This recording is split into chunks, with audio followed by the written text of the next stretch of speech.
Hey guys, thanks for listening to The Cynical Nerd. Please keep in mind that we do not avoid spoilers for any of our topics, whether they are current or past media. Listen at your own risk. Oh, damn it.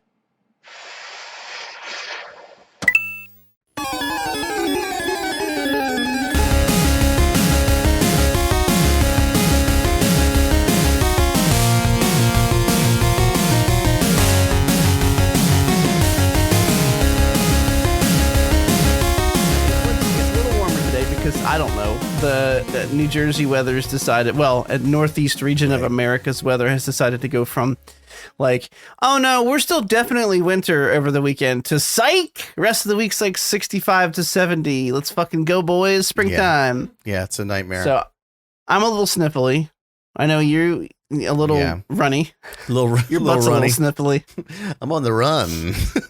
I actually made coffee, and I rarely drink coffee when we record at night because, well, it's late, and it's gonna make me stay up too late. But I'm super tired today. You're just being a bad boy. You're just a renegade badass. Yeah, just a little bad baby Drinking boy. Coffee at 7 p.m.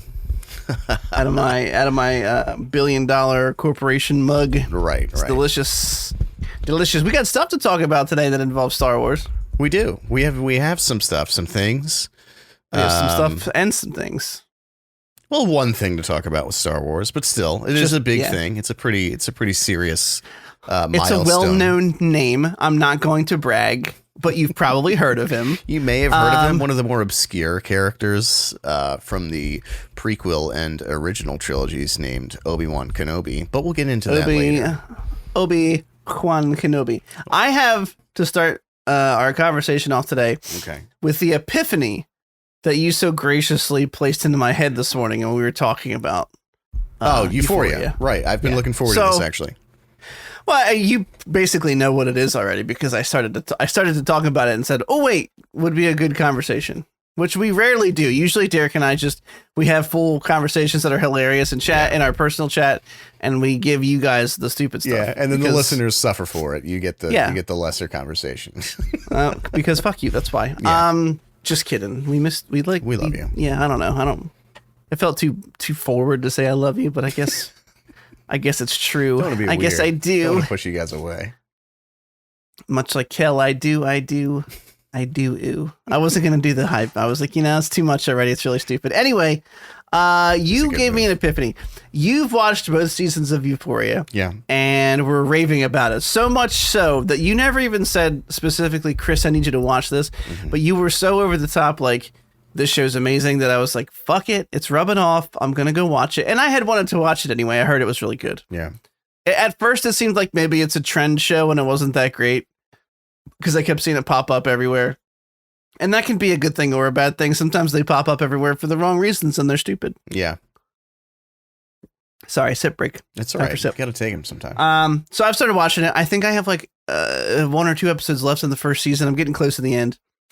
Fell in love with it. It's a great show. Fantastic. Yeah. And this morning you let me know something that I was unaware of because I haven't been following the news surrounding the show, which is that it's a little controversial to some because of their depictions of adolescent sex and their sexual activity and stuff like that. I can understand that, but to me, like, you kind of have to be a little bit of a prude.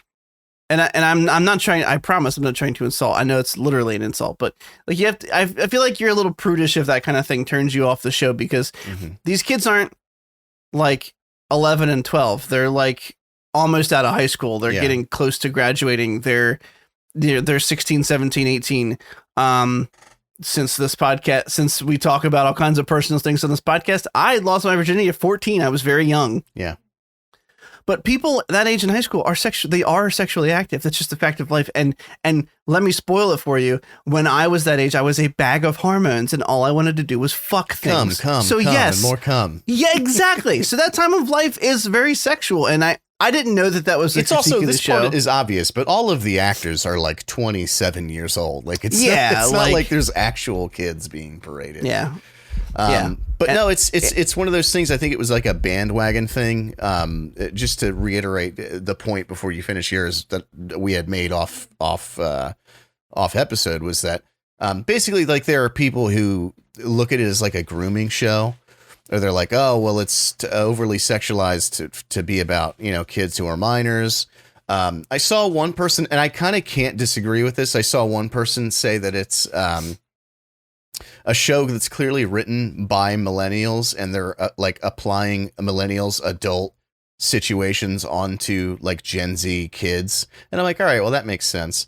And it is, the one thing I'll say is this, the one caveat is that it's my first like boomer moment I've had with a TV show where, granted, yeah, like I have had the thought watching it, like, I wish there was some way to ensure that high school kids were not watching this show so that they don't idolize this behavior like they did like Jersey Shore or whatever.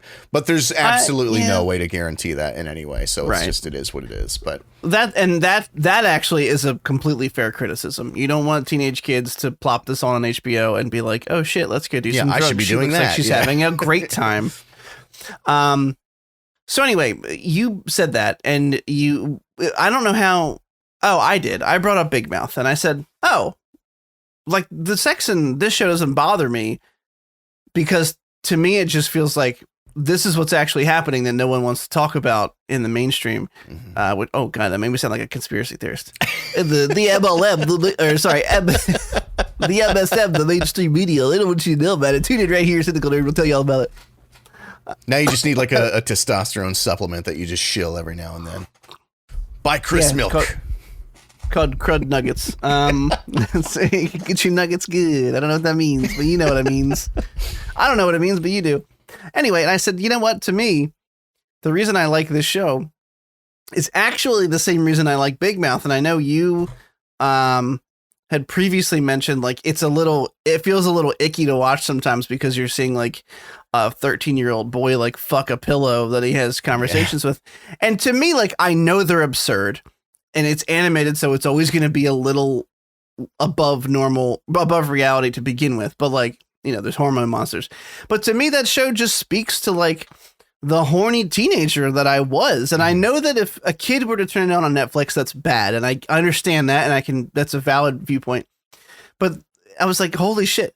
Like, Big Mouth is like cartoon Euphoria. Like they're like, obviously they're very different shows. Yeah. But the concept of like showing the real sexual discovery and growth and journeys that these characters go through when they're very young is true. Like, they don't shy away from it. It's dirty and gross, and sometimes it makes you uncomfortable. And I think it's supposed to. You know what I mean? Yeah. That was it. That Big Mouth and Epiphany have way too much in common that I didn't realize. Yeah, the show is, and I'm going to tread very lightly here because I know you haven't even finished season 1, let alone 2, and the lines are kind of blurred for me. So don't worry, I'm not going to. But what Veronica and I like about the show is that first of all, it's just from a filmmaking perspective, it's an editing like wet dream. It's unbelievable, the set pieces that they do and the lighting and the sort of like scene transitions. They have these sort of like gimmicky excerpts in the middle of the episode that are kind of like tongue in cheek, but they never stick out like a sore thumb. It's just a fun like, oh, we're going to do some weird diatribe now where we're pretending that Rue is like a detective to, have some expository scene or something. I don't know. They just do a lot of interesting stuff like that, but it's also just it's emotional heroin. So what they've done is they've made like these extremely they take these characters and they're kids, and we do forget that kids experience trauma just like adults do. And everybody in this show, that's kind of the common thread between all of them. Each episode begins with sort of like a 5-minute little, here's the backstory of this character. And that person who in the previous episode you thought was just some dipshit who was like selling, bags of weed on the side of the road or whatever, turns out he has something kind of serious going on behind the doors. It just has this really good way of creating these highly emotional moments that you just can't help but sob at. I know that you had mentioned one with, I can't remember her name, Cassie, and her boyfriend on the show, where basically she kind of maybe they get pregnant and she kind of maybe wants to keep it, and he's immediately just like, we need to get an abortion, and she just kind of says like, well, I just wanted to have a moment where we entertained the idea that maybe we would start a family, and it just sort of rips your heart out. You're just like, it creates those moments very well, and it continues to do those very well in season 2. So just have your tissue box ready. Yeah, I'm going to retread what you just said because I need people to understand exactly what was said so that you feel the anguish that my brain did last night when I was watching it at 1 o'clock in the morning and should have been sleeping. Cassie's she knew she was pregnant early in the episode. She goes to McKay to talk to him about it. She's basically in tears already, but she's keeping it together. And she's like, I'm pregnant. And, he has the normal kid in college attitude where he's like, I got my whole life ahead of me. I'm in school. There's no way that I can be a good dad right now. And he's not overly a dick about it. McKay's got character issues of his own, but for the most part, he feels like basically a good guy deep down. Yeah. Or at least a decent guy. But he's like, this is going to ruin things, and he's not wrong. I mean, that's what you use condoms for, and stuff like that, so that you don't have to deal with this problem. However, if you should be able to do what you want with your body, females. We are pro-choice on this podcast. Doesn't mean I like abortion, but it's your choice. So my wife, that's exactly the way she describes it. She's like, I don't ever want anybody to get an abortion, but it's not my choice. I'm just telling you, like, me and Veronica, like, just so you know, we're on the same page. Like, we're pro-choice, but we're very page. Like, we will never get an abortion. With, like, personally for us, it's not something we ever have any interest in doing. But I get why other people need to have that decision. Exactly. Well, I understand why that's a valid choice, and I also understand why. I mean, who gives a shit? Fuck you guys. We're not overtly political here, but I just think it's ironic that the party that preaches freedom and personal freedoms all the time is the one that's also trying to stop women from doing what they want with their own personal bodies. And I won't name names, but you know who it is. Anyway, what a sidetrack that was. So she's talking to McKay, and he's talking about why they can't do it. And she's crying, and she goes, I wasn't really going to keep it. I just wanted to have the dream for a minute, or dream about it for a minute. And she's like crying when she said it. And earlier she had said, like, well, what if this is what I'm supposed to do? Like, be a mom? Like, what if that's my thing? Because the show before that, I know we always have a spoiler alert, but obviously ruining shows if you haven't seen it. The episodes prior, they've built this up where she's never really known what she wanted to do with her life. Like, that's her kind of like character mindset. She's like, she doesn't know what she wants to do. She's always gotten by because she was the pretty girl. Anyway, show's wonderful. It really is good. I like it a lot. It's very fun. Zendaya is just a wonderful actress. She's honestly I already knew that she was great, and in this show, I remember seeing right around when the Academy Awards were starting, like, oh, I don't care that it's a TV show, Zendaya should get an Academy Award for acting. And I'm like, oh, shut the fuck up, it's a TV show. And then I watched the show, and I'm like, oh no, she's an actual really good actor on this show. Like, it's she really pulls it out. It's ridiculous. Yeah. Anyway, Euphoria was not one of the review topics. No, I had a point to make about Euphoria and Big Mouth, and also wanted to mention that I really am. Yeah, it's.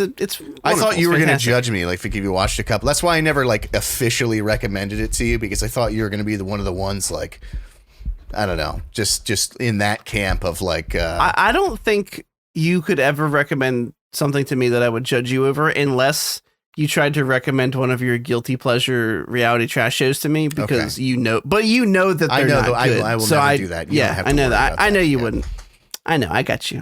Oh, tell Samantha thanks for the tip on Love is Blind. Veronica and I are loving it, by the way. Yeah, it's hilarious. I'll tell her.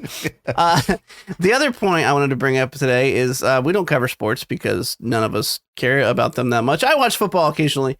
I do know that Tom Brady retired at the end of the last season and just announced that he's coming back anyway. He's not actually retiring. And I just had this epiphany. It's not an epiphany. I had this thought today. I was like, what if you're like one of those rich assholes who collect sports memorabilia, and what if you spent like $500,000 on the last touchdown pass Tom Brady ever threw in his career, and you found out that he's coming back today? Like, how fucking mad would you be? Why would you do that? Like, you clearly didn't think it through, you dumb bitch. Not even a season passed, and he was like, I'm retired in my last season. And then, like, before the next one starts, he's like, I'm kidding, I'm coming back. I'm rascals. I don't know. He's like 70. That guy's old. I mean, in football years, he's 70. In football years, he's about 70. I mean, I'm one of those people who doesn't like Tom Brady. I really have no honest to goodness reason why. He just seems like kind of a cunt, but I can't deny that he's a good football player. He has the rings to prove it. Anyway, that's not what we talk about here. So we're going to talk about stuff we do talk about here. That sentence sounded weird. Derek, how you doing today? Not too bad. I don't think it's going to make the original cut, but I opened up talking about my my illness this weekend. Feeling better now, but like my body's response to it has just been to like shit everything out, everything. So like I have a cup of Gatorade here, and exactly, and I'm trying to replenish some electrolytes here. I'm a little sleepy, a little tired, but other than that, feeling better. I'm ready to do this. I was hoping you would say pay-per-view event, and I would go, yeah, the Rhea Rumble. Okay. I thought the pay-per-view event was the joke. I thought that was good enough. Like the fact that people would pay to view. I sent you the message of the Rhea Rumble, and I thought it was funny enough to reuse. And I got to tell you, it wasn't. I should have did it. All right, let's see. How are you, Christopher? No, let's not see. How are you? How are you? Let's start with the necessities here. The bare necessities. My favorite character and one of my favorite Disney animated films of all time is The Jungle Book. King Louie. It's my fucking champ. Don't know where that came from. I'm on tangents today, boy. I'm tired. I'm doing good. I am very sleepy today. I did not get enough sleep last night. Mm-hmm. I will try my best to do. I think I'll have a sleep aid this evening. I'm doing good. Diet's going well. I still have not cheated on it at all. Good. Not for like, that's not like a goalpost for me. I think I've mentioned this before, so I'm not going to waste a lot of time on it. But when I have committed to a diet plan, a goal or whatever, and I'm past the initial couple days where you're like, oh, but I really want McDonald's, or oh, but I really want a meatball sub from Wawa. When I get past those initial couple days and it's smooth sailing, like I don't get continuous sugar cravings. Like I don't want donuts. People bring them in the office all the time and I'm like, no, I'm good. Cause I know in my head, it's going to be way too fucking sweet and it's not going to be worth it. I'm going to ruin my diet. And my brain gets into this mode of like, whenever I entertain the idea of cheating, it's just like, but why? Yeah. Like you're still fat. Granted, I have lost a lot of weight. I started at 258 and I'm 231 right now. So I'm doing good, but I'm still fat. Like I want to get down to like 190. So, some things are fitting a little bit better, but I still have a long ways to go. And every time I think about cheating, I'm just like, anything that I eat that's not in my diet is a day that I lose. You know what I mean? And I'm impatient and I want to get to the end of this thing. Well, sugar is also one of those things, like just that aspect of it. I've found that when I've gone on diets, I usually like the main thing that I do sugar. I don't do like donuts or candy or anything. Drinks are where I get all my sugar. And of course drinks have the most sugar in them.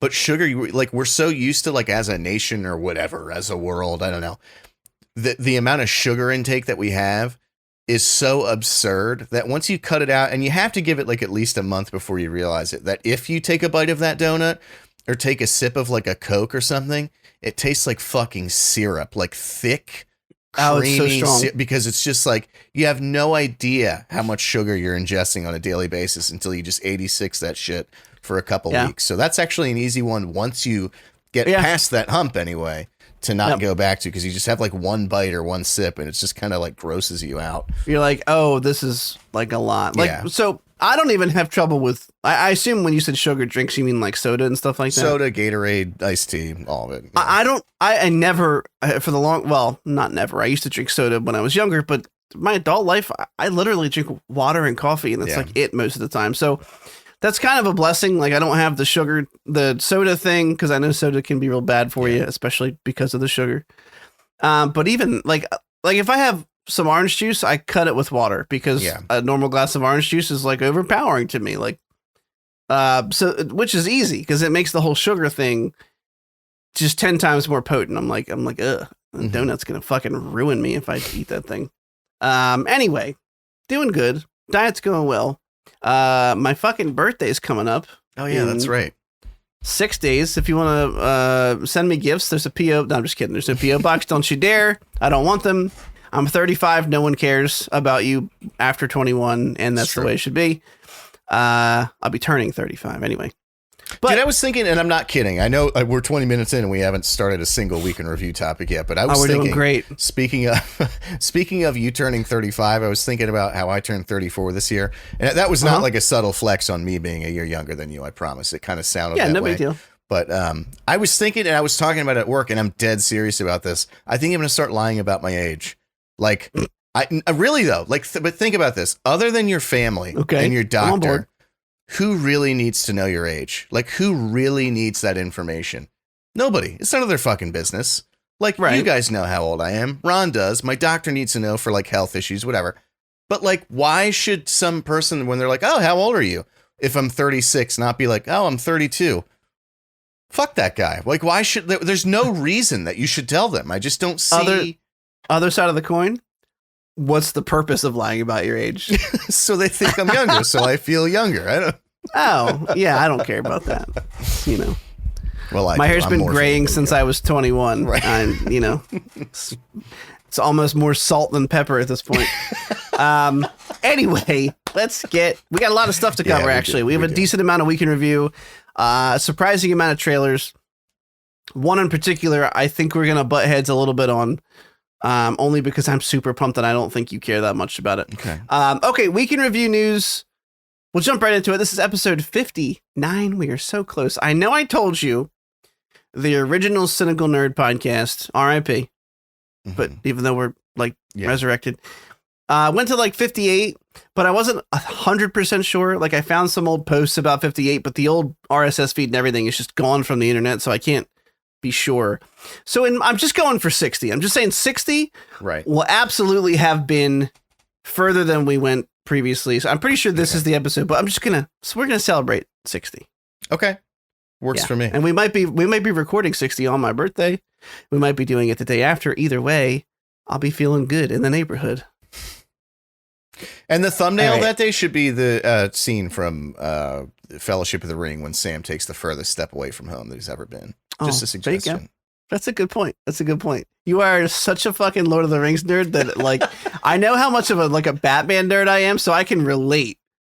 But I don't know anywhere near as much Lord of the Rings. And let me tell you, boys, I can't stop thinking about the Batman. But we're not talking about that right now. Yeah. We're talking about God of War. There is apparently that little kid on the news, old YouTube video of it's apparently a live action TV series for God of War going to Amazon Prime Video. It's not 100% yet, according to Deadline. They're in talks for a live action God of War series. There are people who are said to be on board writing said things. I'm not going to mention their names. Listen, I just wanted to talk about the prospect of having a live action God of War show and whether or not you thought it was a good idea. Ready to go. What do you think? I don't. I think there's no way that like a TV show is going to get the budget that a God of War live action anything would need.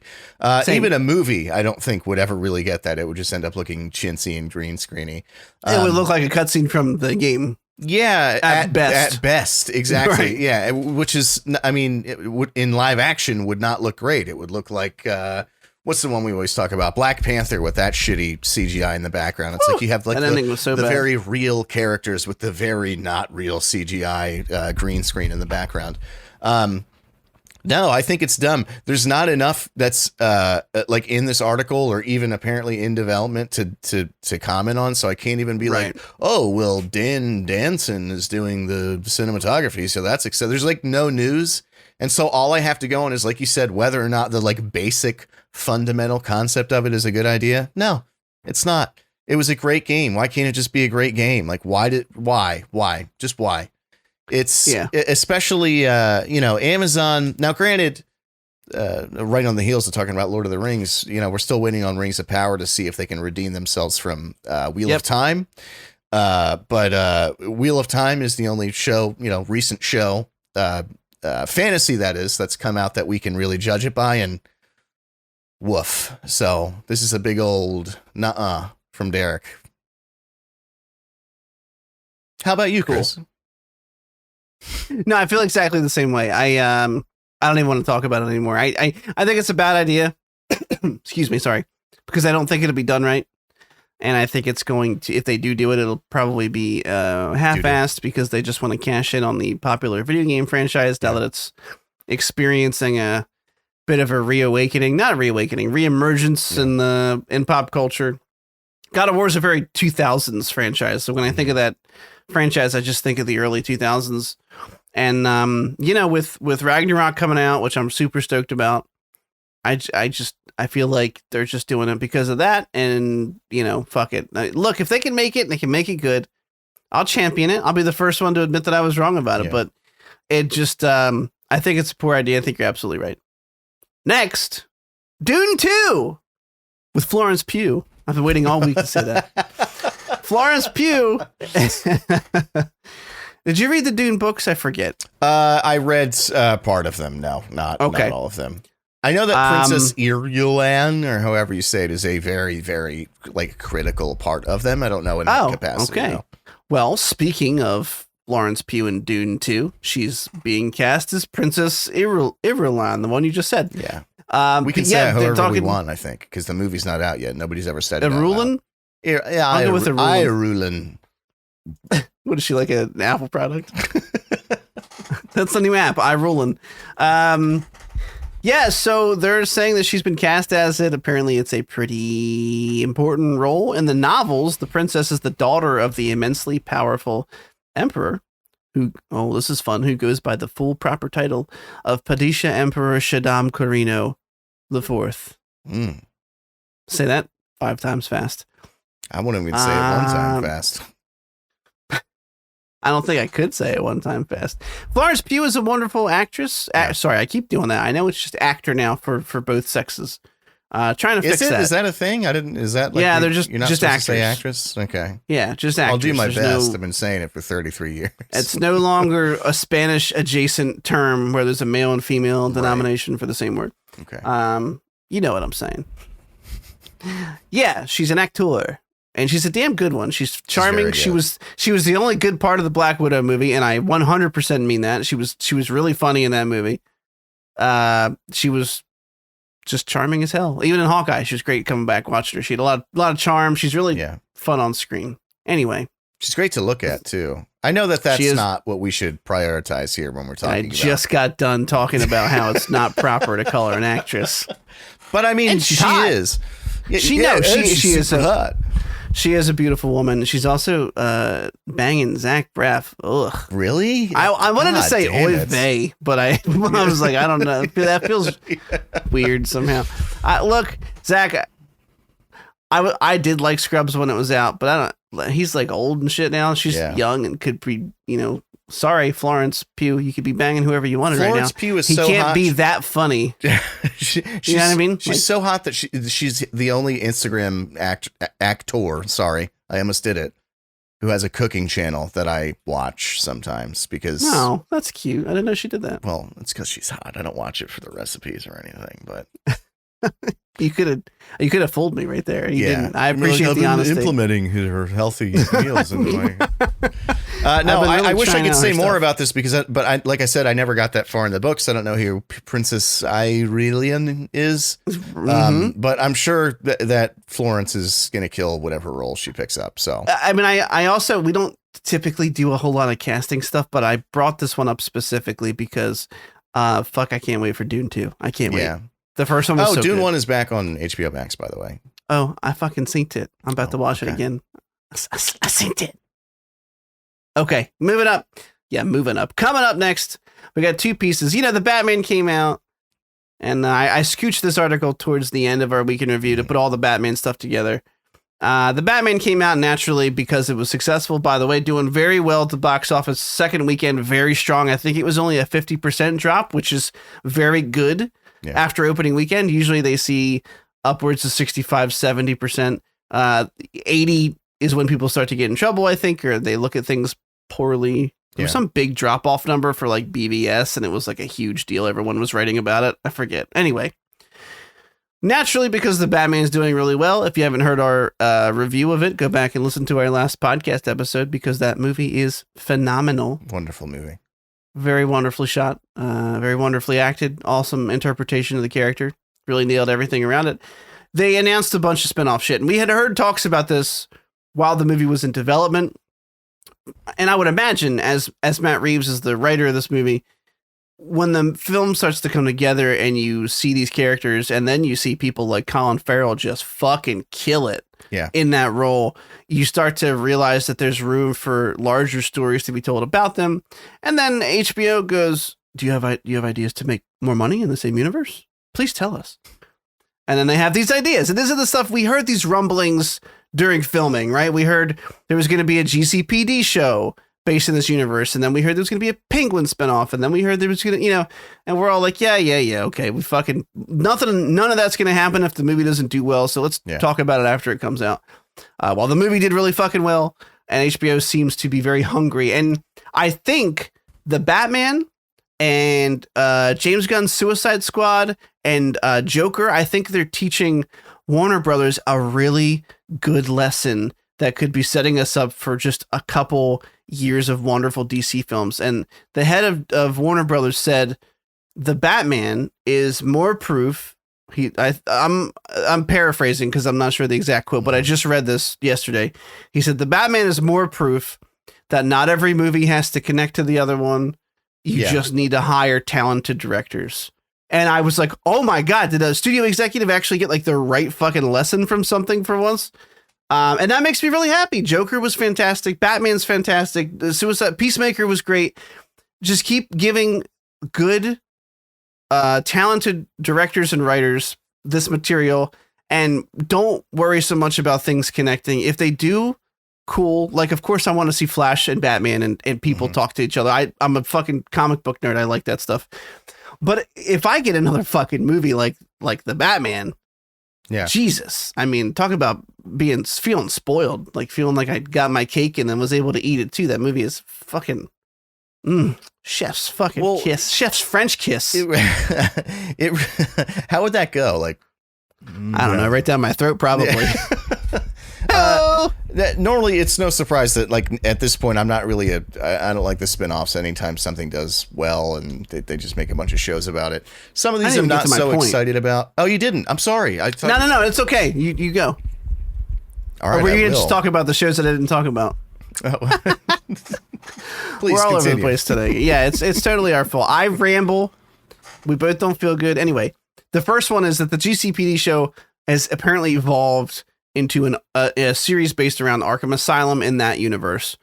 I don't care. Could be cool. Could be not cool. It really comes down again to the idea, the plot behind it. Is there a reason we're here?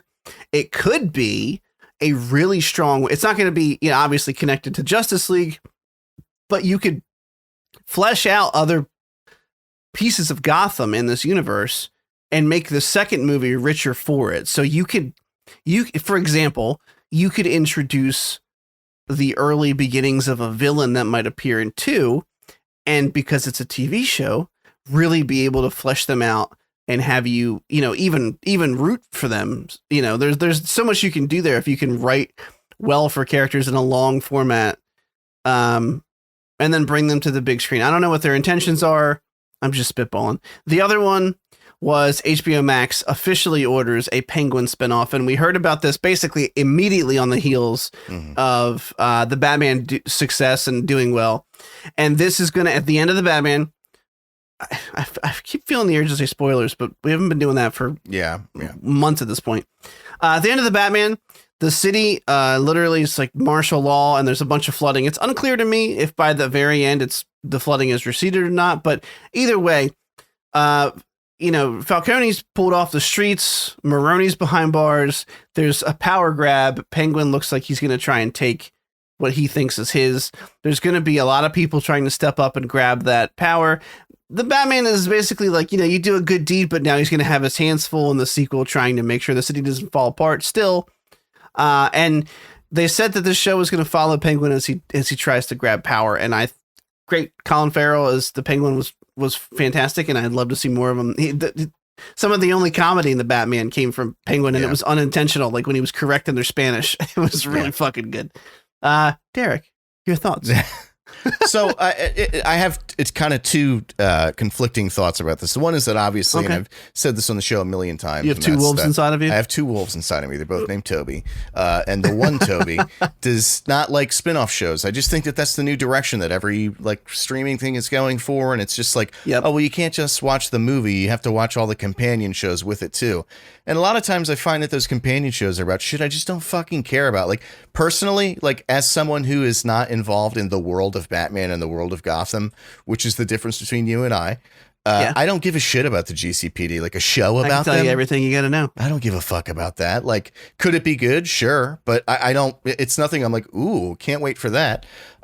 Colin Farrell, the Penguin show, which I don't think this is going to come as a surprise to you or anybody listening, but it was not just you and I who fell absolutely in love with his rendition of the Penguin. That's like the internet is like on fire with how just charismatic he was in every scene. So the wolf inside of me that named Toby that doesn't like spinoffs is like, well, Toby won. I don't.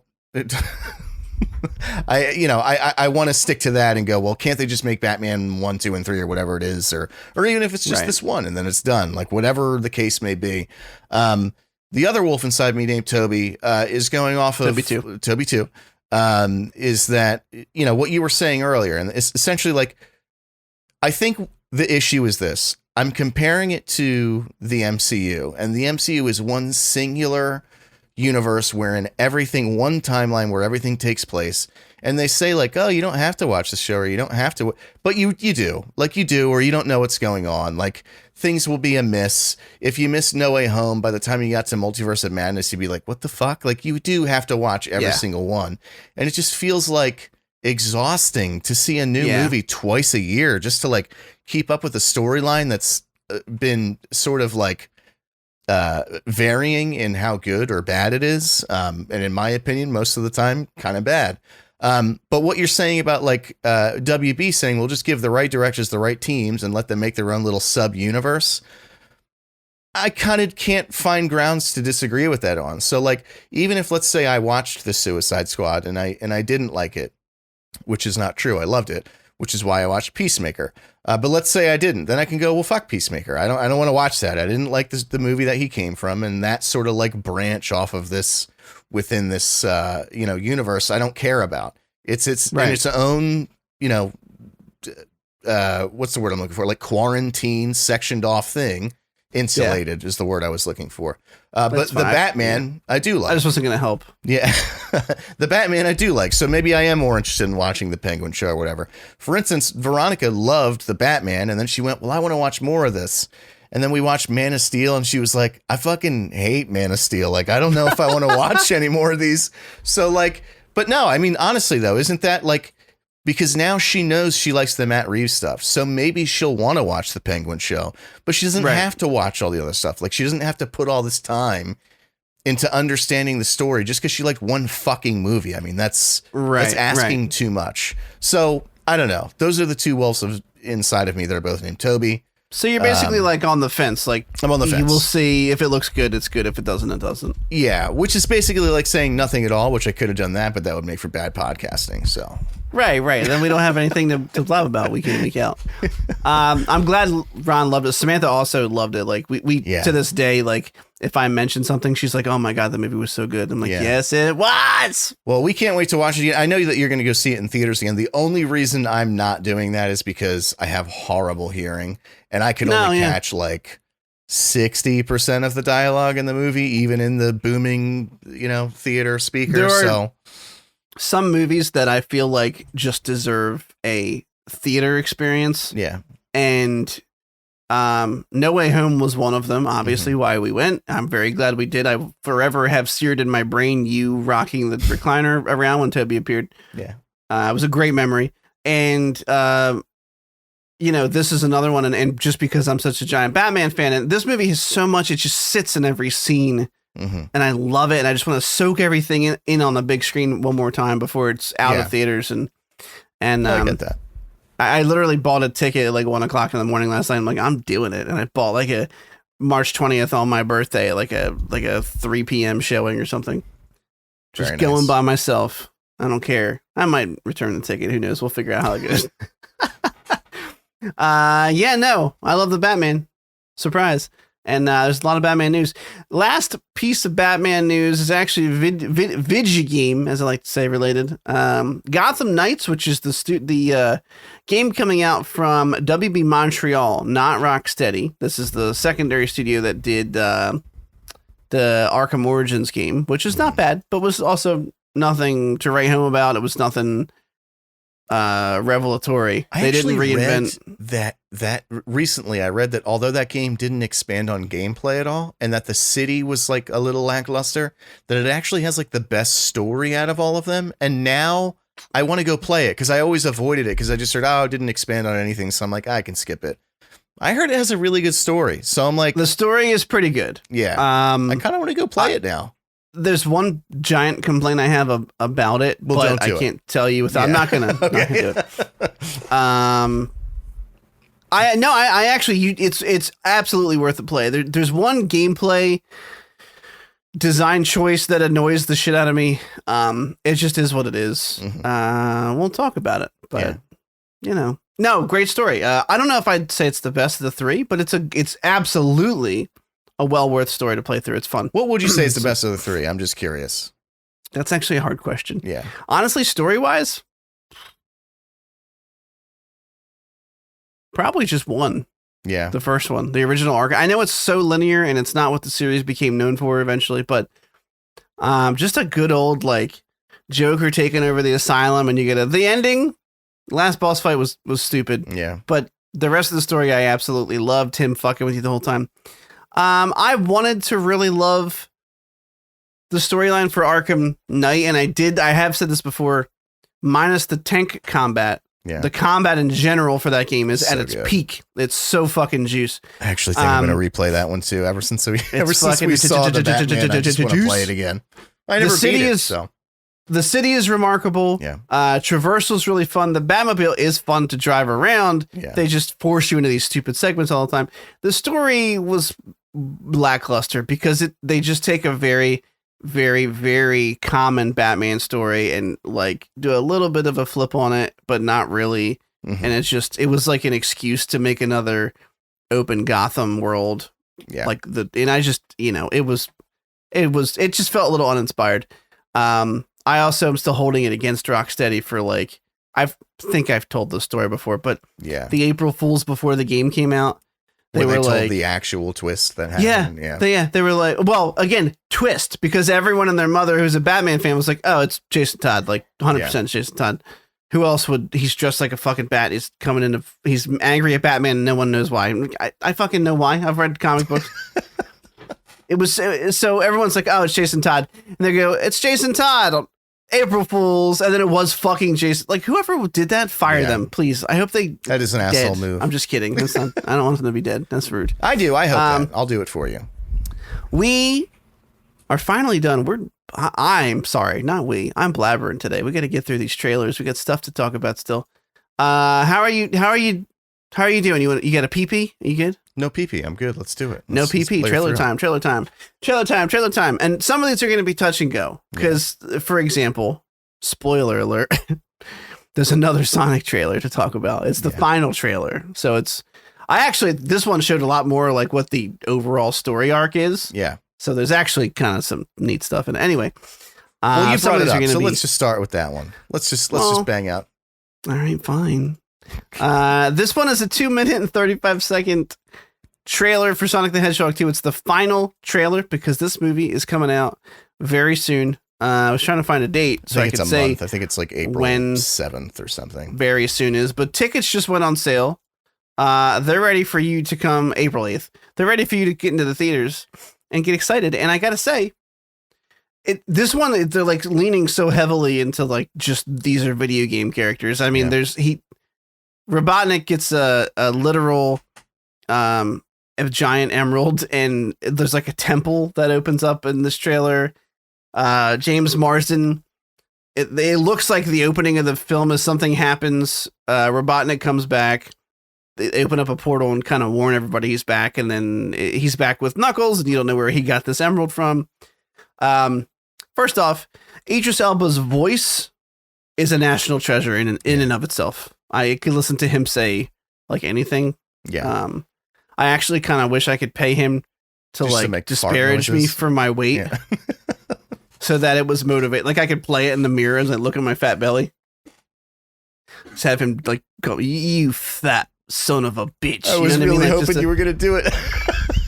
Yeah, sorry. I don't. I I don't knew have the deep impression enough- was coming. I don't have the gravitas to pull off a proper Idris Elba impersonation, but him as Knuckles is fun. I don't know. It looks like the most video game movie that ever did movie, and Yeah.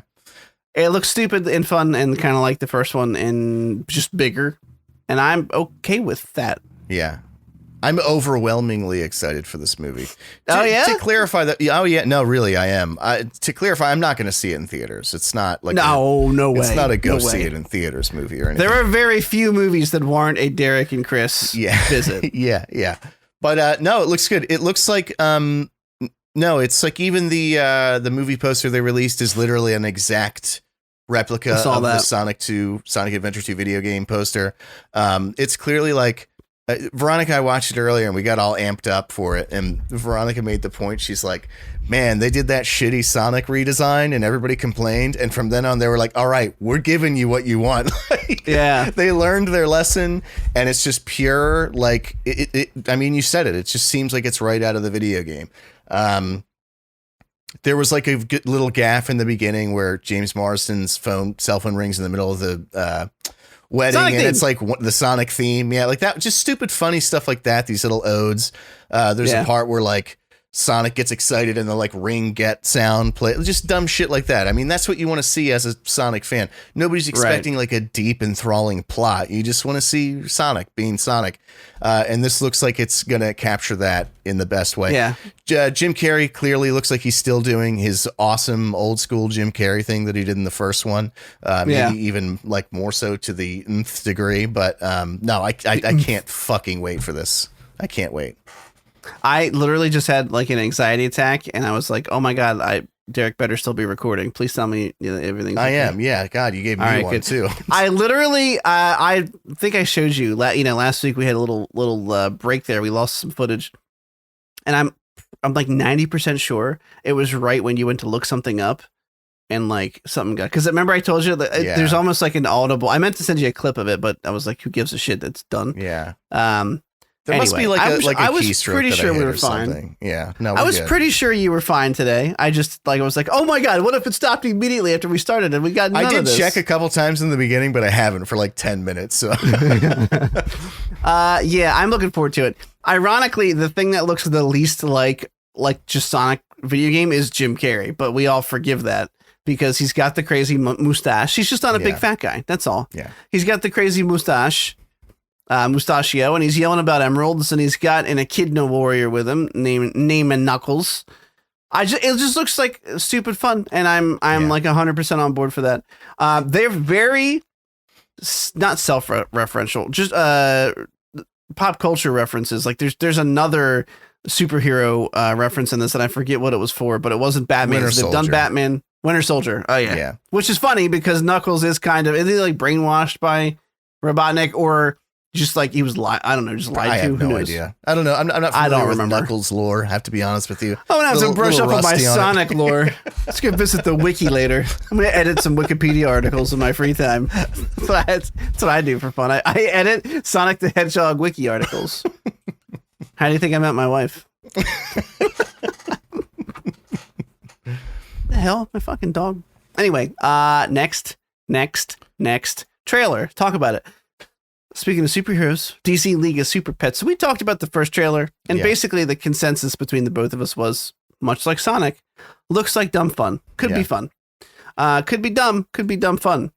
Hopefully the latter. Dwayne Johnson voices Crypto. Kevin Hart voices Ace the Bat Dog. And now we have a trailer that shows a lot of Batman, and we find out who voices Batman himself, which is Keanu Reeves. Yeah. And I never thought I needed that in my life. But he's great in this. Yeah. And there's a couple of really cool moments where they ace the Bat Hound and Batman realize they have a ton in common. And there's a cute little moment. They're like, I'm a loner. We're better alone. And then he's like rubbing his belly and like licking him on the face. this small trailer does nothing to change my opinion of the film. I think it looks cute and it looks fun, and I will see it when it comes out. You said everything I could possibly say. Next. Yeah, I didn't think anything else. All I know is it comes out this year. I don't see a date on it. I'm sure they have announced a date, and I'm just bad at determining that for you. But sorry. Sorry about that. You came here for our opinions, not a Wikipedia entry. That was the 5th Wikipedia mention of the day. Can't host a podcast and edit Wikipedia articles at the same time. That's absurd. Yeah, that's my wife. She'll do it. Okay, the next one. This might require a little bit of information giving to one Deadeye show. So I got like an itch in my nose. Like I don't have a booger, but I feel like if I don't itch my nose, I'm gonna sneeze, and I'm trying to curb that. Yeah, by just itching it. Go ahead, doing this. I'm glad this is a video podcast.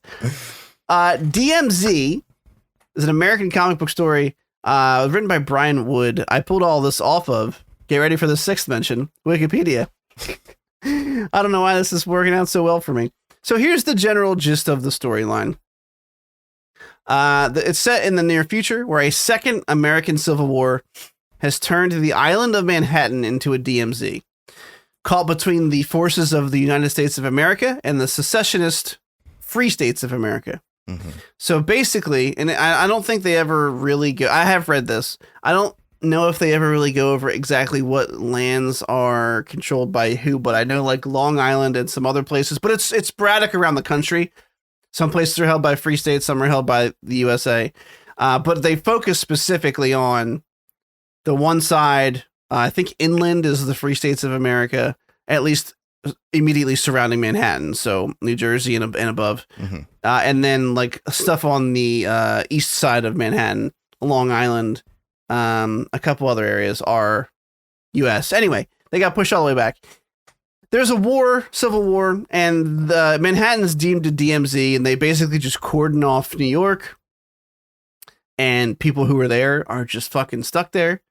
And it's like this for quite a while. As you can see in the trailer, there's a very post-apocalyptic, almost Last of Us feeling to a couple of the shots where she's walking down, you know, a financial area street in New York, and it's very overgrown. There's a piece of the Chrysler building upside down, wedged between other buildings. The comic was very good. It came out post 9/11, like 2003-ish, I think, but 2005, sorry. So it hit home for a lot of people, with New York being sort of in shambles at the time. But it's a pretty solid story. There's no superheroes in it. It's just a good, like, well written. What I was going to ask, I saw the DC logo in the beginning, and does this take, like, is it just something that DC? Oh, it was Vertigo. So it's DC not owns like, it. Okay. Yeah. So essentially, it doesn't take place in the same world as Batman and Superman and shit. No, it's just like something that they licensed. Okay. Right. It's almost like, and nothing to do with zombies, but it reminds me of early Walking Dead. I don't know if you ever read any of the comics, like before it blew up into a TV show. Yeah. These kind of like, they feel almost indie-ish. They're just like really well-written stories, but there's no superheroes. It's just a good graphic novel with interesting characters and an interesting world. And so that's, you know, the information you need. And then we got a trailer. It's coming to HBO Max, and I had heard about this, but it was that kind of thing where I didn't think it was like definitely happening. I thought there was someone just like wrote a screenplay and they were trying to get it there. And then all of a sudden there's a trailer, and this shit's coming out on HBO Max. And, you know, I kind of really liked it. It streams March 17th. It's super soon. It comes out the end of this week. Rosario Dawson's in it. Looks like there's some interesting, you know, post-apocalyptic power grab in the DMZ, and there's a guy trying to take, you know, power, and these disaffected people who are locked in with him. And I thought the trailer looked cool, and I'm looking forward to watching it. And that's all I got. I got nothing else for you. All I have to go off of is what you just told me, and this trailer, which really didn't. Well, it really. I mean, you know, she's going in to find her kid. It's, but that's really all you know. I did get Last of Us vibes. It made me want to replay The Last of Us 1. But so all I really have to go on is the setting of it, and the setting does seem cool. I always liked that. I know some people say it's overdone, and like I guess I get that, but I don't know. I like the whole like nature re-overtaking the city look. I just think it's a cool vibe. Rosario Dawson is obviously a great actress, so it just kind of actor. Fuck me. I told you I'd try. It's going to take me a couple tries. It's dude. I'm not gonna. Yeah. So it just comes down to is the writing of the show good? Sounds like from what you're saying, there are some good little stories to be told, at least in the comics. If that translates well into film, I guess we'll see. But it was an interesting trailer. I agree. Like it just had a good vibe and aesthetic to it. So yeah, no, it looks cool. And they also get like the best of both worlds, right? Because the rest of the country, like there might have been a civil war, but they're not like this. It's still regular like life. Yeah. Like if you think about that, like there's these post-apocalyptic, areas in New York that they're talking about in the DMZ. And there's a cool shot of one of the, famous, like huge, long, like shipping warehouses on docks around Manhattan. And they had painted, I'm looking at it. There's a "We're Still Here" painted on the side of it for people that they can see across the river. Mm-hmm. It's painted like 2 stories tall. And they have the best of both worlds because if they choose, they'll be able to flip between, what's happening in the rest of the country and what's happening in this DMZ zone, which to the rest of the country, no matter what side they're on, would probably look like no man's land. Like, holy shit, there's still people living there, I'm going to give it a shot. It looks cool. It comes out soon. Rosario Dawson, again, a supreme actor. Mm-hmm. And just a cutie. I know we always try not to, I can't help it. I'm a man. I can't help it. I just have to say I have likes and dislikes. She's a beautiful woman. We love you. I lingered on that too long. Yeah. Okay. Next one's pretty quick, I promise, because it's Tony Hawk. And I'm not saying I don't like him. This looks interesting to me. Yeah. There's there's what the fuck was it? Something Dogtown. About the early days of Lords of Dogtown, about the early days of skateboarding, and I like that movie. I find the advent of what's a very popular and accepted mainstream sport, or extreme sport, whatever you call it nowadays, and like these guys who were at the forefront of it, they got in on the ground level, and Tony Hawk is arguably, whether you like him or not, the most famous skateboarder of all time. I would say inarguably, actually. And he, from everything I've seen, like on Twitter and in real life and interviews, and he just seems like he's just a really nice guy that somehow managed to navigate that level of success without becoming a drug addict or a total piece of shit.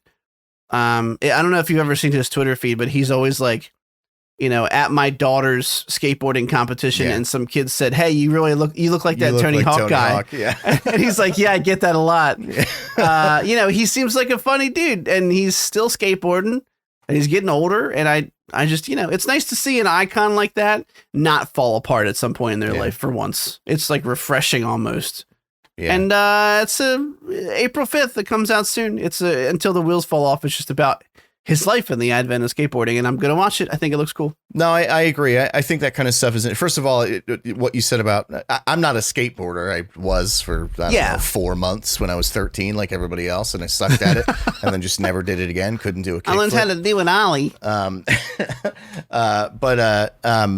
No, I always think it's interesting. You have people like, the other one that always comes to mind for me is Judd Apatow, who was like, went from being a nobody to like the biggest name in Hollywood out of nowhere. And could have just become another like coke-addled, like prostitute-ridden, a Hollywood exec. But he just maintained he just wanted to be a family man. He loves his wife, he loves his kids, and so he somehow like shot up through the ranks and still continues to do so, while just having a normal family unit. I don't know. I just think that there's something interesting about that. I don't know how people pull that off. So I am kind of excited to see Tony Hawk's journey through that. Looks like this starts from when he was a kid. There was a lot of footage from when he was a very lanky teenager. So he is a very lanky just person in general. Yeah. But holy shit, he's got like the knobbiest knees. Yeah. So I'm into it. I think it'll be neat. Yeah. Picture and I don't mean this to offend people who are suffering in other countries, but picture a starving child from some third world country who was given a skateboard that kid is Tony Hawk. That's Tony Hawk. Like he is he's like rails. He's bones. Yeah. He's skeletons. Skeleton. Okay. We talked about this movie before, but a second trailer released. We won't spend a whole lot of time on it because the trailer accomplishes basically exactly what the first one accomplished. Just with curse words this time. Yeah. This movie looks weird and I'm going to watch it. It's called The Unbearable Weight of Massive Talent. And it has Nicolas Cage in it playing Nicolas Cage, who's being paid to be, you guessed it, Nicolas Cage. It's also got the honey himself, Pedro Pascal. Ike Barinholtz is in it, who's just great character actor who I always love. He was in Suicide Squad, the first one that wasn't great, as one of the goofy guards who gets fucked up by the Joker. You would know him if you see him, but yeah, this looks interesting. I mean, I keep forgetting like Neil Patrick Harris. There's so many people in this trailer, and I don't know. It looks weird and silly and great. I wish Nicolas Cage would stop dyeing his facial hair. I know it's not that naturally dark still, and it makes you look weird. But I think he's leaning into it at this point. I think he's just like, fuck it. I don't know. I think that's what's respectable about Nick Cage. He just kind of does whatever the fuck he like knows that he's Nick Cage. The one thing that I got from this trailer, I did not get from the other one, is that it seems like it's kind of like a buddy comedy, and they're doing something maybe somewhat akin to what they did with The Interview with Seth Rogen and the other guy, the diddler that got canceled. I can't remember his name.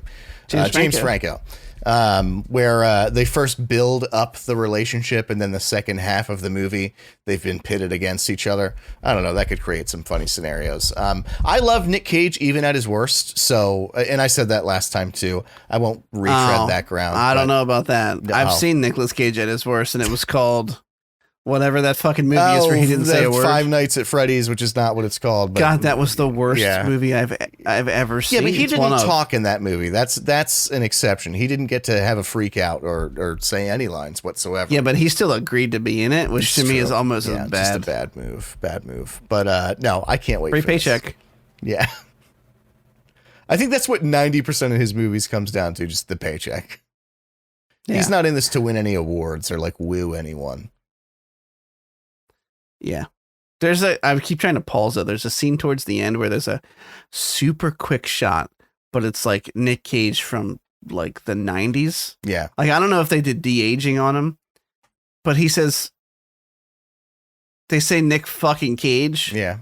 And literally they're saying fucking, and that's the younger one, but okay. It's gotta be de-aging. I think it's de-aging. I just watched the end of it again. And I mean, holy cow, I'm like, oh, okay, you about to board a plane? You about to go on Con Air, bro? Like, what else can we watch? Anyway, let's get to the fucking thing that I want to talk about. This is the thing that I think I don't know about butt heads, but maybe disagree on. The teaser for the much anticipated Obi-Wan Kenobi trailer has dropped. We've talked about this before. May 25th is when it premieres. I think it was EW. It could be someone else. They're not a sponsor of the podcast, so if I'm wrong, go fuck yourself. They released some stills from the actual show. Teaser trailer clocks in at like a minute and 40. It was EW. Oh, well then you're welcome, and please sponsor the podcast. And I gotta tell some backstory here, and I promise I won't go too deep because the backstory is this: the trailer dropped, got posted in our group chat. And I didn't get to watch it right away. And you immediately were like, that was lackluster besides Duel of the Fates. And I watched this trailer and wept. So I think we're on opposite ends of the spectrum here. And we're going to talk about it. Yes, of course, Duel of the Fates is pulling a lot of weight in this trailer. But there's so much cool stuff in this trailer for me. And here's the thing. Again, this relies on some outside knowledge of Clone Wars and Rebels storylines, specifically around the Inquisitors. I know that you know who they are because you played Fallen Order. Yeah. So they talk about the fortress that's in the trailer. But to see the Grand Inquisitor in live action and to know that that's what we're going to get, because that means we're going to get some cool fucking deep cuts here as far as lore goes around what happened to the Jedi that were left over after 66. These Inquisitors, if you guys don't know, are the guys who go around hunting down the remaining Jedi. They are trained by Darth Vader. They are dark side users, not considered full-blown Sith, which is kind of like almost like an insult in my mind. And I thought the fucking was it Rupert Friend, I think is the guy who's playing the Grand Inquisitor. I just thought his whole fucking monologue, the Empire is always supposed to have mimicked the Nazis in World War II. That was George Lucas has said it flat out. The Empire is always supposed to be, a mirror of real life there. And he's talking like the Gestapo talked about the Jews and how they were less than human and how they couldn't help their tendencies. Yeah. And the whole speech he gives about finding a Jedi, and he's like, the key to hunting Jedi. And the whole time I'm crying. I'm just like, oh my God, is patience. And he's like, they cannot help themselves. The Jedi code is an itch, and I love it. I think it looks fucking dope. I thought the story was going to be small and contained and very much set in one place. And we're clearly leaving Tatooine and we're getting a bunch of Inquisitor information. There's a new one introduced in this. We knew Trilla was in Fallen Order, although she's dead now at the hands of Vader. Will we see Cal Kestis in this as a cameo? Who knows? Anything's possible. Wait, did you say we saw Trilla? Did I? No. I meant we saw Trilla in Fallen Order. Oh, okay, as I like understand. because the way the Inquisitors work is there's a second, third, fourth sister. They're kind of ranked like that, and they did this cool thing, much in the same way that George Lucas went back and named the first Star Wars film Episode 4, and you're like, well, what about 1 through 3? Well, you'll find out in 20 years. They initially introduced these in the animated show in Rebels and the Clone Wars. I don't actually, they might have just been Rebels. Anyway, they introduced these as like the fifth brother, the ninth sister, and they're all over the place. And so it creates these holes of like, well, Trilla's the second sister, and you can just fill in all these people. There's a lot of lore here that I am super stoked. Do we maybe get a Cal Kestis appearance? Do we maybe get a Darth Maul appearance? Yeah. He's running the criminal syndicate right now. I don't know. And I love this trailer, and I was sad to hear that you found it lackluster. So I did say that, and in a lot of ways, I stand by it. I think that I hear what I had said is they put the song "The Duel of the Fates" in the background of this to make up for the fact that it was mostly a lackluster trailer. And in a lot of ways, but I also followed up by saying, but it's a teaser, so I'm not going to be a total piece of shit. And I think that is critical. A teaser trailer is just meant to show you the flavor of the show. You're not introduced to the major story elements of the show. It's just showing you what's the sauce. It's just showing you like what's the feeling, the vibe. I get that. My issue with this teaser trailer, and with a lot of teaser trailers really, is just that like it's not showing us anything we don't totally already know, other than, okay, you just told me some stuff about the Inquisitors I didn't know. That does pique my interest a little bit, but still, it's not like the point I'm making is not like, what I'm trying to say is, why not just wait until you release a full trailer where we can actually see what the fuck is going on? If all you're going to show us is stuff that we've already seen before, and just put my favorite, and I did get the fucking goosebumps from it. It smacks so hard when that comes on. It's really, that's what I'm saying. Like it was still an enjoyable trailer because of that. But I just think if you're just going to show a couple shots. I mean, Ewan McGregor was barely in it, and I get, maybe they want to play some cards close to their chest. But again, so just wait till you release a trailer. Like we saw some shots of what looks like Coruscant. We saw some shots of what was Tatooine. It's just like, yeah, we've been here a million fucking times. We know what Obi-Wan looks like. It's not Coruscant. It's not, okay. It's a new planet. Oh. A new planito, if you will. That's what I'm going to teach Grayson. Planito, Spanish for planet. But that being said, and really the most important part of it was the period that I put on the end of the sentence. I'm not trying to be a piece of shit. It's just a teaser. Let's see what happens. I'm not naysaying the show. I'm not now like, I'm not on board anymore. Like, I'm not being that. I'm not doing that. I just kind of went like, man, if Duel of the Fates wasn't in the background of this, I wouldn't have liked it as much. That's all I meant. I wasn't like trying to shit on it or anything. Yeah. So the summary is Chris loved it. Derek negs it. I'm not negging. I'm just middling. I'm kidding. I can understand where you're coming from. But let's just talk about for a second when the trailer fades to black and that Lucasfilm logo comes up and you just hear Voda! Yeah. And the fucking Duel of the Fates start, and you're like, oh my God. Yeah. I got so excited. I like the flow of the teaser, I guess. It really did click for me as a humongous, that's a word, sure. Yeah. Humongous Star Wars fan. You know, there's a couple properties I am incredibly well versed in, not patting myself on the back, but of course I'm patting myself on the back. I've wasted many of my life's hours reading and watching these things, okay? So, Batman, Spider-Man, Star Wars. I know a lot of useless information about all three of those things. I know Star Wars is kind of a huge blanket universe, but, you know, I know what the Twi'lek's head tails are called, so just as an example. Was it Leku? I'm not the most... It's Leku, yeah. Oh, see, I'm not the most knowledgeable too. Star Wars fan. You're welcome. But I am a huge Star Wars fan, and I like to see...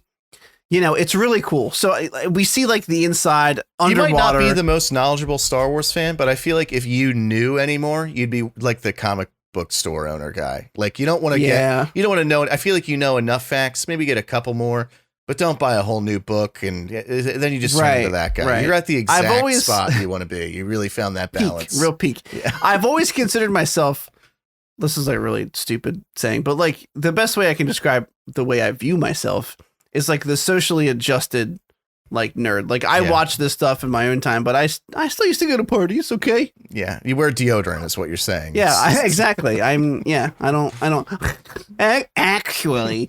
So we got some cool, and these are the things that just trigger my Star Wars excitement. You know, I love that they've put Jon Favreau and Dave Filoni in, they're not the showrunners for this, but of course they're producers. Mm-hmm.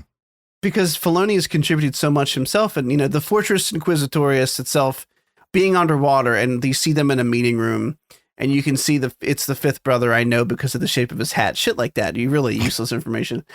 We've been in those halls in Fallen Order, and I'm like, oh my God, like just knowing that like I've been there as Cal Kestis, and I know what's going to happen to that place one day. Vader's going to come and chase me through the hallways, and it's going to scare the fuck out of me when he pops up in front of me. It's so fucking great. My God.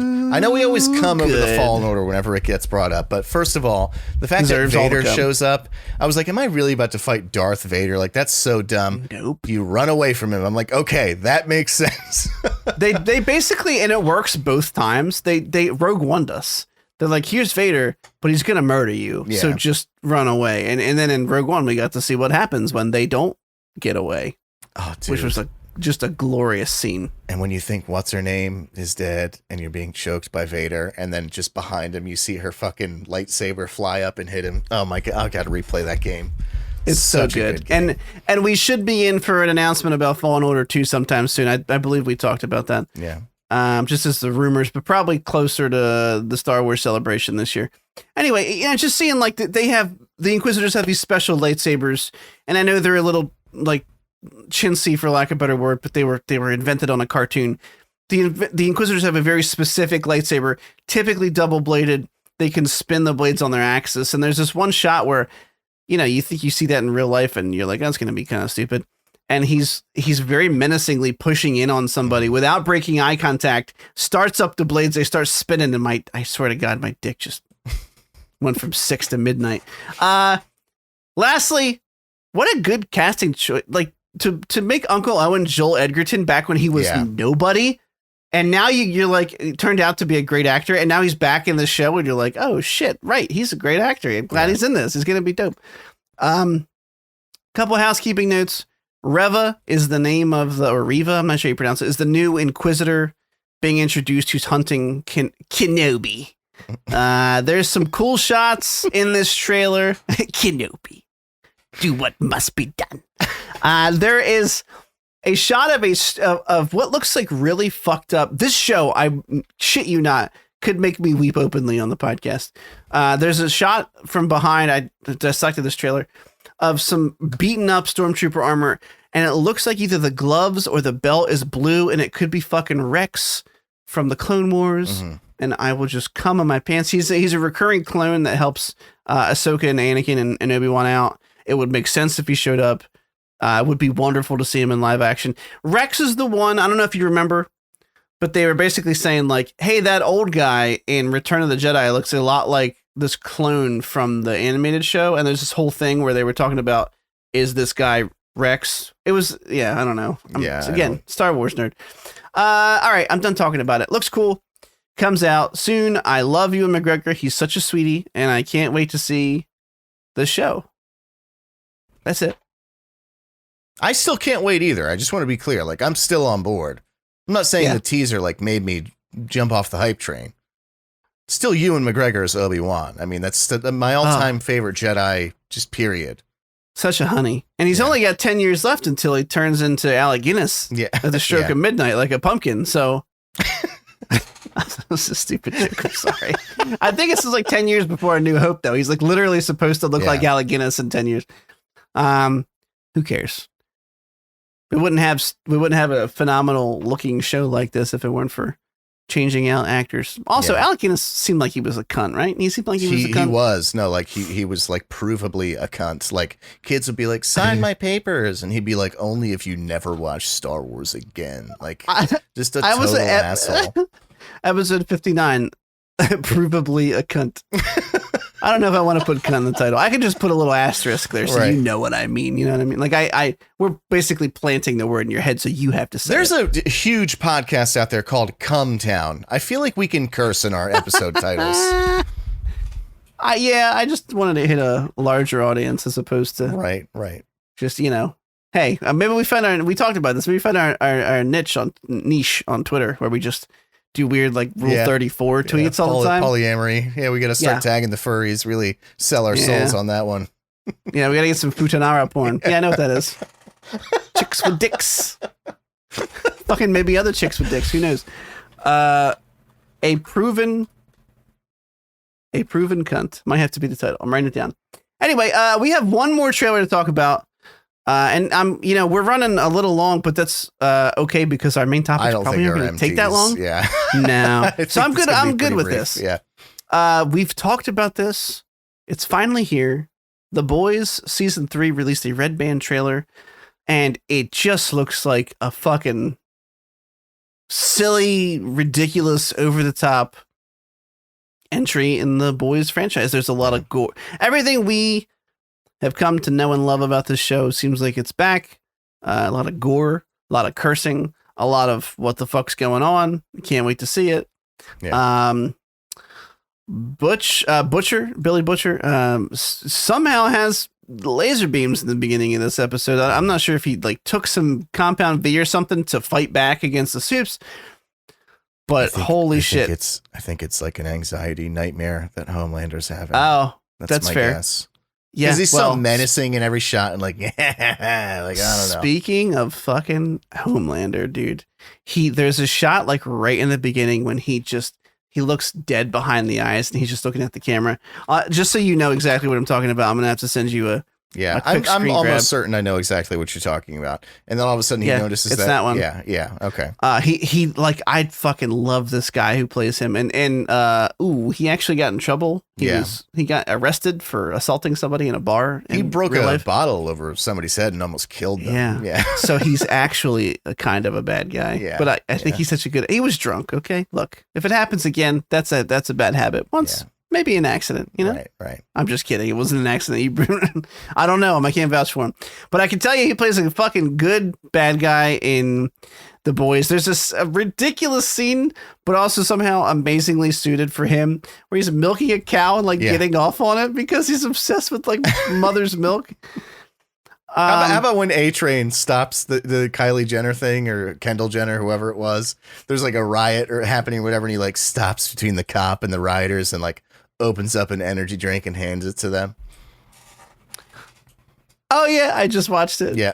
Yeah. I don't know. There's a fucking dance number in this trailer, but I mean, there's obviously that's just going to be one silly segment. There's so much ridiculous shit that happens in this trailer. And I'm glad this is right on the heels of what we're talking about with the Kenobi trip. Like, this is another teaser and nothing about the story is told, but it's like you get a good flavor for the show. It's a worthwhile teaser. Like, I have no idea what the story of the season 3 is going to be. Right. But it just gives you a good flavor for it. Like, I'm more excited for it. It did what it was set out to do. I guess maybe if I wanted to be fair and judge myself by my own words, it doesn't present anything new, which is what I just said about Kenobi. But I don't know. I just feel like this one, I don't know. I enjoyed this more than the Kenobi teaser. I'll just leave it at that. Yeah, so there's Jensen Ackles joins the cast of this one. We talked about him early on. He plays basically a Captain America ripoff. His name is Soldier Boy. He's even got somewhat of an adjacent costume with the dome piece and everything. God, his costume looks fucking great too. Jesus Christ. It does. It's so funny. There's I don't know the storyline, but there's one or two plot lines from the comics that I have a feeling they're going towards with this season, and I'm excited for it. I can't wait to see what happens. It comes out June 3rd, and looking forward to it. Really, there's really nothing else to say. Did you watch any more of the Diabolical TV show? No. Don't. No, not good. I watched the rest of them. Don't. The first two are good. The rest are not. Wow. You know what? Watch the final one, actually. That one features Homelander. That one's actually pretty good. The other ones, I'm telling you, do not waste your time. They're so bad. They're not fair. Like, oh, this isn't great. They're like bad. They're like very, very good. Yeah. Oh, okay. Speaking of things I watched more of, I watched the 3rd episode of Our Flag Means Death. And the show... Oh, if you watched... Well, what's it on now? 5 or 6, I think. Oh, it's just weird. Well, I guess they're releasing like a couple a week or so. I don't know how that works. Okay, but. So you can tell me non-spoilery thoughts because I'm going to keep watching it. But my thoughts were just this show continues to be exactly what I said it was to me the first time. Like, it's not a laugh out loud riot, but there's something oddly charming about it to me, and I can't stop watching it. I like it, and I don't know where it's going or like it's not over the top funny. Like, there's funny shit in it. Yeah. It's hard to describe. I think it's good. It's so interesting because it's like, we talked about, it's not a mockumentary. It's just an actual show that Taika Waititi has written. And because of that, I don't know. It's a weird beast to describe. I am enjoying it. I think it's a funny show. I have to say, I thought I was going to hate Leslie Jones' cameo in the show as I forget her pirate name. Jackie. Jackie. Okay. And I didn't because whenever I see her, I just assume she's going to do what she does or did on SNL, which is just be in your face, crazy yelling. Yeah. Like, this is me. I'm trying to get a laugh out of you by just being over the top. And she doesn't. She actually plays a character in the show. Yeah. Who's got comical motivations in some points and, can be a menacing force in others. Him introducing himself as the gentleman pirate everywhere he goes. I like the show. That's all I got. I was just gonna say I continue to enjoy it because I wasn't sure if you'd watched it. But how are you feeling 5 or 6 in? No, so non-spoilers, of course, is that for your sake, fuck the listeners, but for your sake, this is for me. Continues to not be a gut-bustingly funny show. Like, there are moments that we laugh. But we are like kind of in love with it. Actually, there's just like it's got a great vibe. There's to it a or charm to it. Yeah, exactly. That's what it is. It's charming. Yeah, and I hate when people say it has a lot of heart. Anytime someone says that about anything, I lose interest in it. So I'm not going to say that. I'm going to say it has charm. But it does though. I mean, you end up like it presents you with these goofy characters. Who are like tongue in cheek at points, and then all of a sudden, like, you kind of start to care about some of them.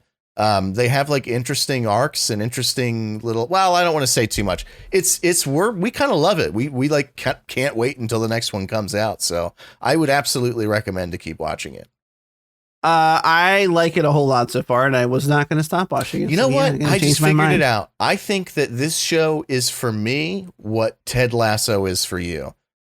Except it seems like you like this show and I don't like Ted Lasso. But like, it just gives me the feeling you get from Ted Lasso. I feel like I'm getting from this. There's just some weird satisfaction that the show gives me. I don't know. I understand that Ted Lasso was just manipulating my dopamine levels by giving me feel good moments. And I know that and I'm okay with that cheap Right. mode of manipulation. The show makes me feel good to watch it, and that's why I watch it. That's the end. Anyway, he's such a likable guy. It's like, how could anybody be mad at him? And it's like there are people who are, and he either wins them over or they have decent motivations for feeling the way they do. Anyway, whatever. Not talking about Ted Lasso. Okay, main topics. Beautiful. I'm so sorry. Before we do it, really, really quick, cynicalnerd.com, facebook.com/thecynicalnerd. You can tweet at us at thecynicalnerd. Mm-hmm. If you like something that we've said, and you would, if you didn't like something that we said and you want to correct us, that's going to be a hashtag fuck TCN. FTCN. Yeah, well, right. fuck, and if fuck TCN. No, I was just censoring it, but spell it out. FUCKTCN. Of course. Right. Fuck TCN.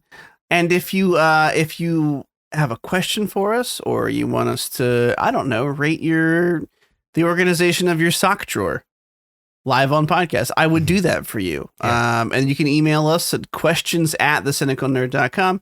And the hashtag for asking us questions on Twitter is AskTCN as opposed to FuckTCN. Very easy to confuse. I understand that. For our cum shot videos, it's cum TCN. Hashtag cum hashtag TCN. cum TCN. For Futanara porn, I'm just kidding. I don't want any of that. I've come across it before. It's a boner killer for me. Sometimes you ever get like into a porn category that you just did not try to get into. You're just in like a just pit. It's like a YouTube rabbit hole, but on like xvideos.com. Yeah, I'm trying to think of the exact scenario. Like you click like an adjacent category, or for example, let's say I want to watch a big old massive cum dump, so I click on cum shots, right? And you know, like I see the usual swath of choices, and then there's an animated one, like a hentai one, and I'm like, okay, and let's say I go, sure, I'll look at that one, and I click on that one, and now you just ruined your algorithm. It's just 100% because now it's all cartoon, and you see the weirder ones, and you start to see like furry cartoon. But I'm like, I didn't say I wanted that. Yeah, and it's like dog comes and shits at the same time, and you're like, whoa, hang on a second. I just wanted to see glazing some glizzies on some titties. Glazing some glizzy. I had so many glizzies this weekend; they were delicious. Yeah, they looked delicious. Anyway, our gourmet glizzies. Gourmet glizzies. It's like a theme song. There's I wish I could just make that the title, or I could just make the fucking thumbnail the picture I sent you guys of my gourmet glizzies. And so please do that. Please just do that.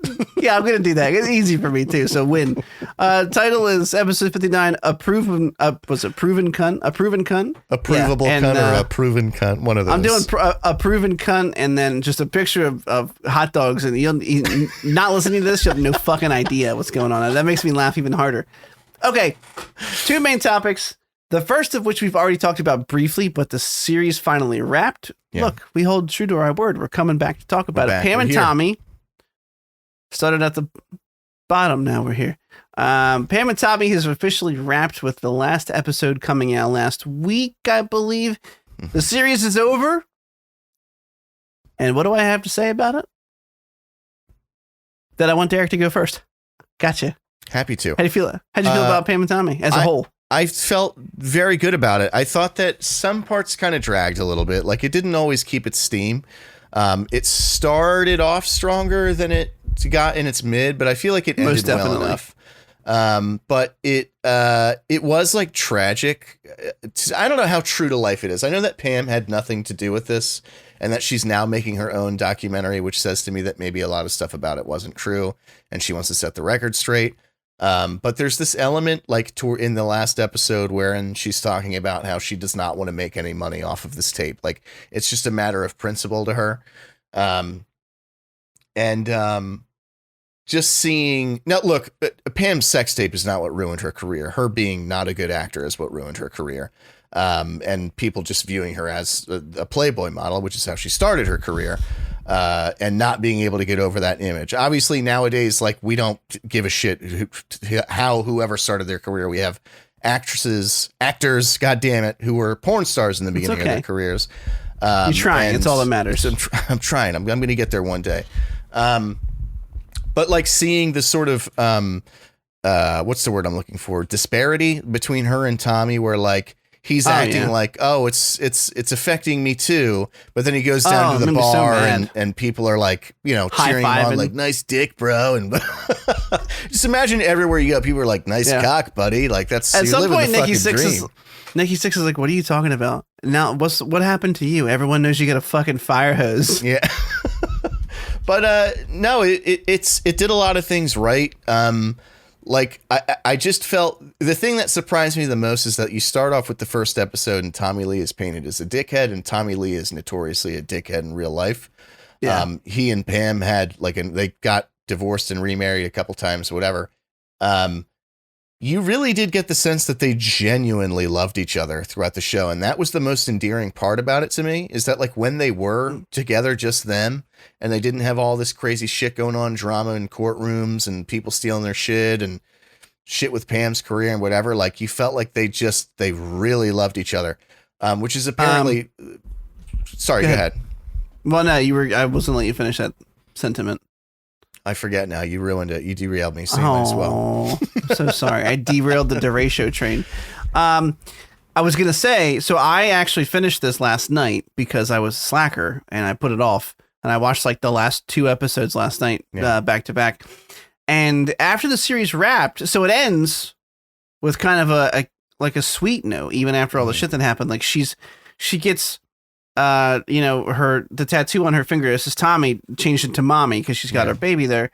And she looks at a picture on the wall of Tommy Lee and she like smiles fondly at it. And I looked up some stuff about the relationship, and to this day, they both still call each other the love of their lives.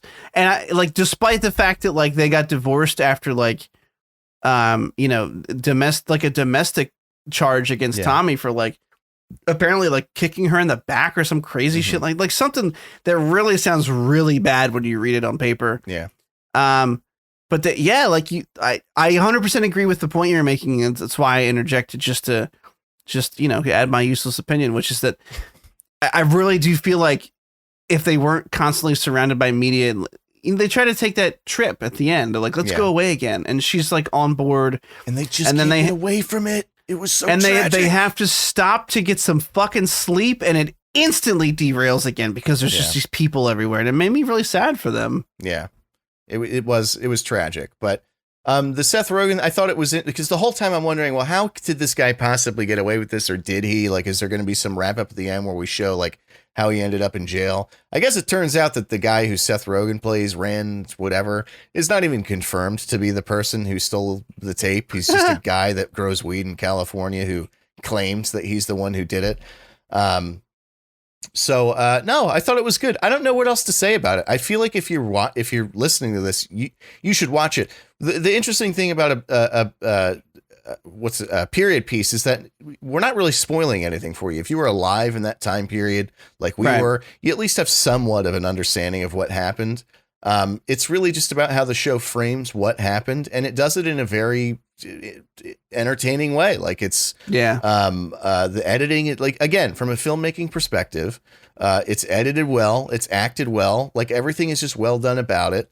And it just tells a sweet and a bittersweet story. And that's kind of it.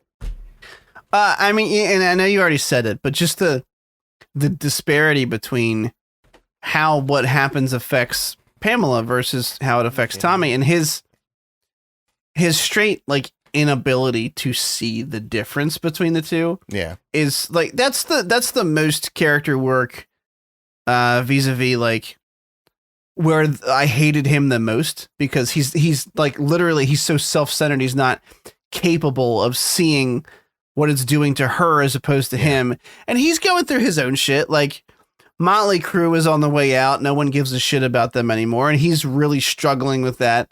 And literally at one point he did the like typical fading rock star thing of I sold 10 million records. It's like to him, that was an exclamation point on an argument, and it just sounds pathetic when you know the situation he's in. And the deposition that they make you watch her go through is like fucking disgusting. Like, when was the first time you sold your naked body for money? And they're like implying that she made the tape to leak it to Penthouse, like really gross shit. And it made me so sad for her. And it's mostly based off of true events. Obviously, they're, what's the word I'm fucking looking for? My mind went totally fucking blank. They are exaggerating some things, but like, it's nice that someone in the fucking story, even if it didn't happen, still got the fucking message, which was Rand. Seth Rogen, where he goes to his ex-wife's house and he's like, I just feel so bad for her.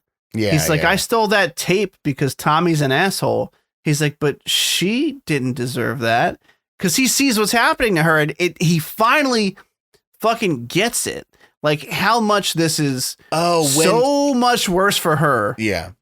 And he says to his porn star wife, well, it's porn. And his porn star wife says, it's not porn. That was love. Like, it was something intimate, and you stole it. I don't know. I just thought, because to me, I never saw it that way. You know what I mean? Like, when I was tugging rope to it in the 90s, like, it's okay. We all did. Yeah, exactly. But it is, I mean, it's evil. Like, I don't know. There's just something, it's not pornography when it wasn't meant to be mass distributed. I don't know. It's right. I thought that like was the final piece for Rand that made him see it correctly. Of course, he's like this, like, purveyor of like karma, and I don't know. I think that's what made it click for exactly. It was like to see, he was like the moral compass, our sort of like insert into seeing when it turned from this profitable thing into being like, he's kind of did an evil thing. Yeah. All the people that fucked him over, well, he's just another link in that chain of someone fucking someone else over. And I really like that they don't ever try to redeem Tommy in anybody's eyes, Rand's or the viewers. They don't try to give him any redeeming qualities by the end of it. He just comes off as a self-centered guy who, he obviously loves Pam very much. There's no scenes of him cheating on her or anything like that. But you still they don't do that. Instead, the moral compass is swayed by, again, Rand's realization of what he's doing to Pamela and how she doesn't deserve this. And, there's a really good scene of just how, like, Tommy doesn't get it when her barbed wire comes out, premiere's over, and Pamela already heard people shitting on it, poo-pooing on when they walk out of the theater, and she's already like getting self-conscious about it, and you can see she's realizing it's not gonna be as good for her as she hoped. Yeah. And Tommy's so stoked for her because he loves her so much. He's so happy. He wants to sneak her into another theater. Yeah. Off the red carpet. And just have her see the reactions. And they get in there and people are laughing at it. And he's like oblivious to it. He doesn't understand that it's like really upsetting her. And it's a really good show. I'm going to stop blabbing about it. Go watch it. I agree with everything you said. I think it starts off very strong, waxes and wanes a bit in the middle. But the ending, again, I think it's very good. The last episode, definitely, like episode and a half at the end was very solid. That's it. That's the end. Last but not least, I made you watch a show that came out, an animated show that came out back in October of last year, because one of my coworkers wouldn't shut the fuck up about it. Cody, if you ever listen, I finally watched it. There's a TV show on the Netflix called Inside Job. And we watched the first 2 episodes. It's from the writers or producers of Gravity Falls.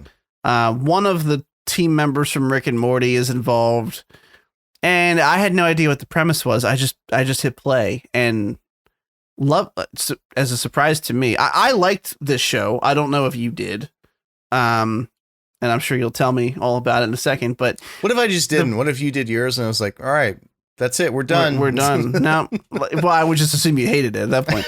And it's fun. I mean, it made me laugh because the whole premise is like, the deep state is a real thing, and this literally joke of a shadow company who's got a shadow board on it are the people that manufacture, all these conspiracy theories and shit that people talk about. And the first episode is a very clear allusion to a deep state trying to control a Trumpian figure. And you can argue all you want that it's not him, but I mean, they literally say, we rigged the election to get someone we could manipulate in the office, and he's too stupid to manipulate. Yeah. So we're building a robot to replace him with, and all the shenanigans that comes with. And the main character's clearly got some social skills she's lacking in.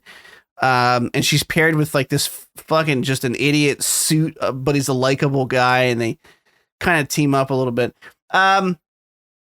A lot of really wacky shit in it, and a lot of some dark shit too. Like there's a scene where she's like, oh, people have mental breakdowns here all the time within their first week, and there's a guy that's like in the lobby going, he's like, we're destabilizing the democracy, and he just starts shooting everybody in the what lobby. What have I become? And he just starts killing people. I can't say a whole lot more about it. I'm gonna keep watching it. I think it's funny. I think the concept is fairly original, workplace silliness aside. And that's pretty much it. I don't have much else to say. It was just enjoyable for me, and I liked it, and I'm going to keep watching it at the end. I want to like it. But I don't have just negative things to say though. I'm not being a sourpuss. You can be negative, Nancy. It's okay. I don't want to though. I just genuinely don't. It's one of those things, again, I come across like a premise, like a framing for a show, like you said, that I like. I think that's funny. Like, oh, all those crazy deep state theories. Yeah, no, they're true. They're real. Like, those are actual things. There's actual shadow people who run the world, and we're, keeping the deep state running with this fucking company called Incognito. It's the like jokes within that frame that just don't hit for me most of the time. Some of them are funny, like the one you said about the guy. We're undermining democracy. What have I become? Before he like shoots up the office or whatever. There's been a couple that were good, but what I realized by the end of the second episode, I am going to watch more of this over time. It's not going to be something I prioritize, but an episode here or there. Alex Hirsch did it. He like you said, he's the guy who did Gravity Falls. People really love him. Gravity Falls is another one I've never watched much of. I watched like the first couple episodes, but in any event, like what I realized, what I don't like about the show is that it almost pats itself on the back for its jokes, and it doesn't let them just be jokes. It always has like another line afterwards. And I have an example just so I don't sound like I'm talking out of my ass. In episode 2, when they, what does he do? Oh, the Axe body spray on the JFK clones, and they all morph into one like amorphous blob or whatever. Yeah. And so he runs out, Brett, to talk to, I think her name is Reagan. And he says, oh, I used a flamethrower, impromptu flamethrower on all the JFK clones. And she's like, what is it? He's like, well, have you ever seen Akira? And the joke is done there. Have you ever seen Akira? And I laughed like right there. And then she grabs him and she says, of course I've seen Akira. Anime is very mainstream right now. And I'm like, the joke sucks now. Like the joke was good. That's the kind of, that's your cutoff line, huh? But I'm just saying, every time they say a joke, there's another like acknowledgement that they said a joke just now afterwards. It's like, just stop. Just let the joke be the joke. I don't know. I wasn't negging you for it. This is very interesting insight into the mind of one Derek R. That's me. I feel like I've said your last. Yeah, I feel like I've said your last name. My name's Chris Reed. You can find me very easily on the internet. Hi, what's up? Sometimes I hesitate to say, I don't care. But earlier you had there's an H in it too. You have to figure out where. Oh, you have to figure out where. Yeah. Jinx, you owe me a blowjob. So there's the Ryle Rhea is what you had earlier. That's really. Or the Derek Diarrhea. I mean, either name for you works perfectly. Yeah. Never thought of either of those. You'd think I would have after 30 years, but yeah. Well, that's what I'm here for. Yeah, thank you. To think of silly poo-poo jokes that rhyme with your name.